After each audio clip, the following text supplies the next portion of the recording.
healthy as you could be? I'm Sarah Kuhn, and I'm on a mission to help you become the best version of yourself, to love yourself right now as you are, to be wholly and unapologetically you, to be you. In the summer of 2020, I realized that I had been sick for 3 out of the last 6 months. I was overweight, unhappy, and exhausted all the time. I decided that something had to change. So I turned my life upside down and started leaning into a whole foods, plant-based vegan diet. After a month of eating this way, everything changed.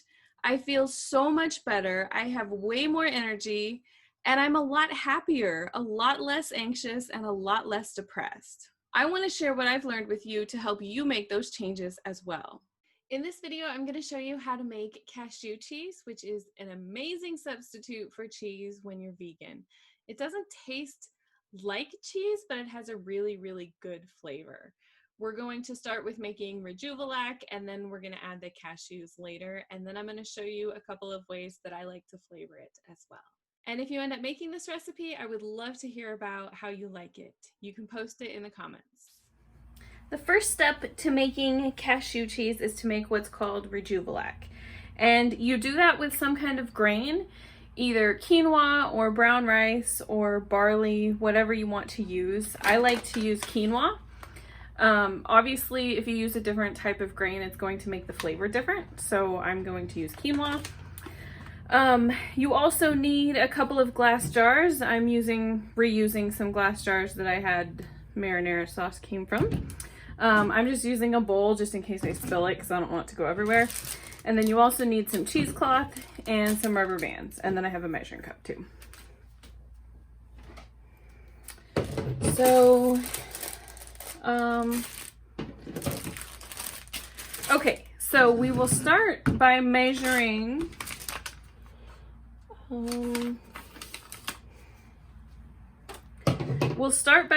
out, you use a cup of quinoa for 6 cups of water. So each one of these jars is 3 cups. So we'll put half a cup of quinoa in each one.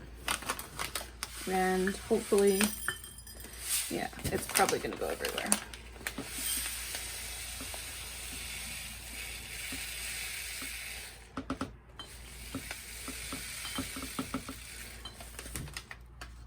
Probably going to go like everywhere.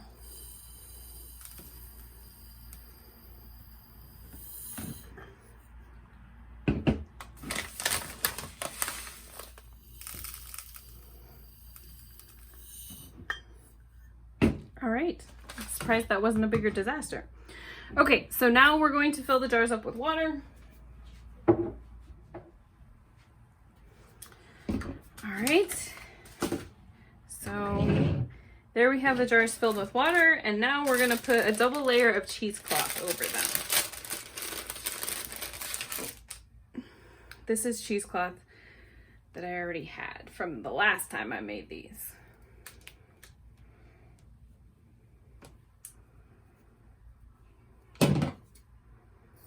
And it doesn't have to be fancy because really all it's doing is keeping anything from getting into the jars.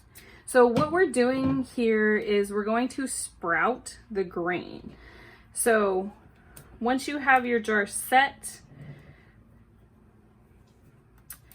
like this, you're going to let it sit for 8 to 12 hours so that it can sprout.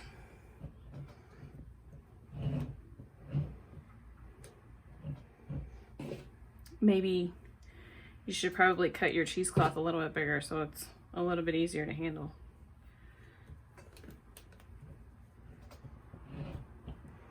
This is what a real cooking show would look like if they actually showed you the truth. All right, so that's how you get started. You set those on the counter for 8 to 12 hours, and then we're going to rinse them later.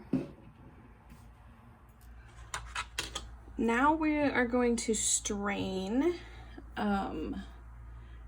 the jars. So we're gonna take the water out and rinse them, and then add back just enough water for them to be moist. So the first thing is to get the water out. This is the most difficult part because you want to get the water out and keep all of the quinoa in there. And it would be really, really smart if you had like a really fine strainer, but I don't have a really fine strainer. So I just kind of improvise and probably going to end up losing some of the quinoa in the process.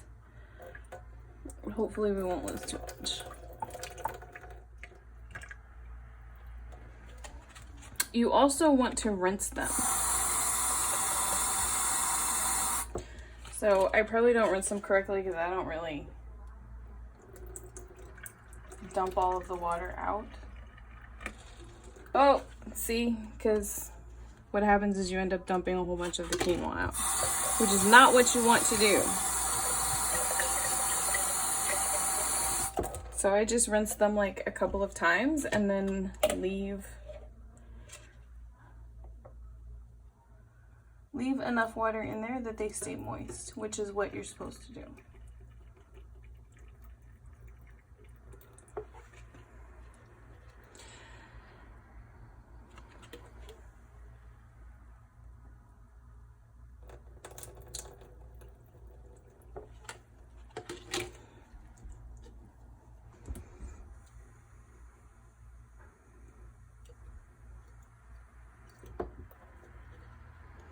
Okay, so that's what it looks like when you leave enough water in there. See, there's some water in there, but it's not like, it's just barely covering everything that's in there.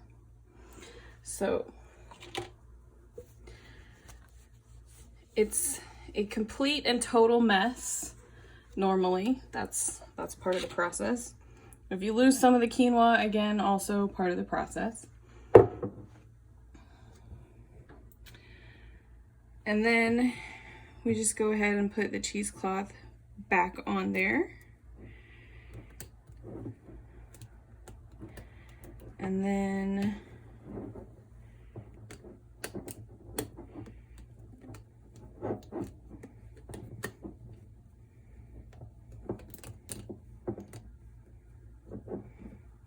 there we go, ready for the next step.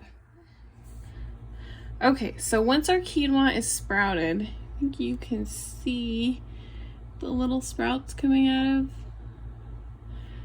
out of the little seeds. It says in the recipe that it takes 3 days. Sometimes it takes 3 days. Mine only took a day, so you just kind of have to watch it and see. But once it is, you rinse it again. But once it is, we rinse it again.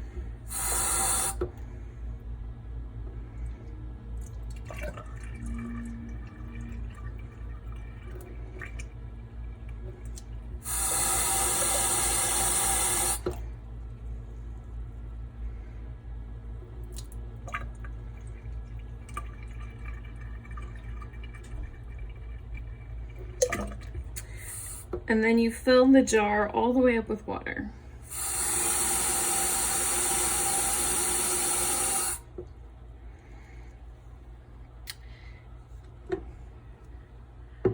And then we are going to put the cheesecloth on it again.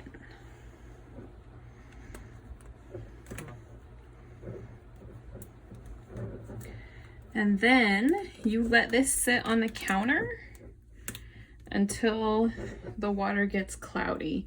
You can see it's already a little bit cloudy, but it's going to get pretty dark cloudy.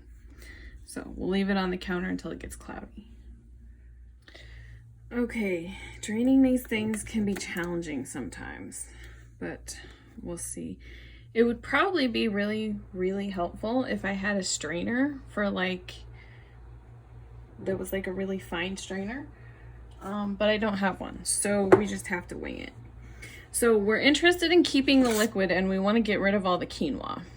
So I just have another bowl here and I'm just going to pour out as much of the liquid before there starts to be like a lot of quinoa in it. kind of like that. And there's still a little bit of liquid in there. If you're really not that concerned, it's not that much liquid that's in there because we got the majority of it. But if you want to make sure that you get all of it, like me, I have a piece of cheesecloth here, and I'm just gonna kind of bunch it here at the ends. So I can pour the quinoa in here and it's not going to like fall out. That's what we're looking for. Hopefully this doesn't create a huge mess. Sometimes it does. So you kind of have to hold your cheesecloth and get as much of the quinoa in the cheesecloth as possible. And then you just squeeze all of it until all the liquid comes out. See, it's really not that much more liquid in there, so you don't really have to do this part unless you're just really concerned about it like I am.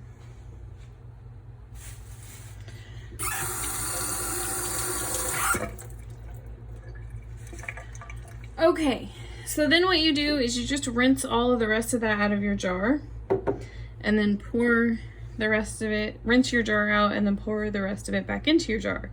And that's what you're looking for. It's okay if there's a little bit, there's like little bits in the bottom of my jar. That's not that big of a deal.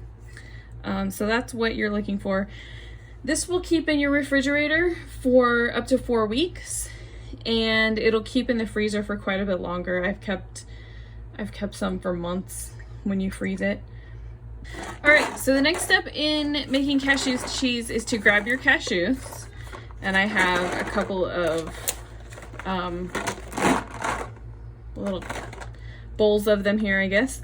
I always buy the raw kind. You don't want the kind that are roasted or that are salted. You just want them raw. So in order to get the best results, you should soak your cashews in just regular water for a few hours at least.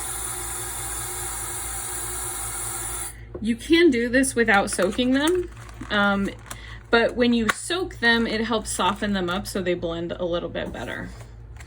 All right, so we've let our cashews soak in water overnight. That's what they look like. They kind of expand a little bit and look sort of gross. But we're gonna finish up making our cashew cheese. I have the Rejuvelac, and then I also have a few things that you can use to flavor it. The cheese is good with just the cashews and the Rejuvelac, but if you want to make it a little bit better, I suggest that you start with nutritional yeast. That works really, really well. You can also add a little bit of garlic powder and onion powder. I don't have onion powder, but you can add some. Or if you want to, you can add spaghetti sauce. This is just a kind that I had. You can see where my jars come from. So, all right, I'm going to, first of all, empty out the water from my cashews.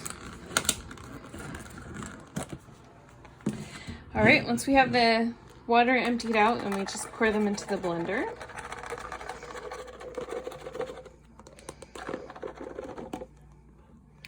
Mine has a max line on it, so I guess I'm not going to pour all of them in there. And then you add the Rejuvelac. Now, I know you're probably going to be looking for specific measurements, so this is where it gets kind of iffy. I don't have specific measurements. I just kind of eyeball it. And it also depends on whether you want the cashew cheese to be really thick or if you want it to be creamy. And another thing it depends on is how much can your blender handle. So if you have like a food processor, or if you have one of those really expensive Vitamixes, you can make it a lot thicker. If you don't, then it's gonna have to be a little bit thinner. So I just pour in a little bit, which is kind of, you can't see it because of how this thing is tilted, but it's kind of like halfway up there. not all the way up, but kind of halfway. So I'm gonna put it on the blender and then I'll show you what it looks like. This is also why it's good to have some extra cashews left over. So just in case it's too thin, then you can add some more cashews as well. This actually looks pretty good. It's kind of, it's like spreadable, but not too thin. And because my blender isn't like super high speed, it ends up being a little bit chunky, as you can see. But if I thin it out just a little bit more, it'll get smoother. So what I'm going to do is pour the rest of the cashews in there.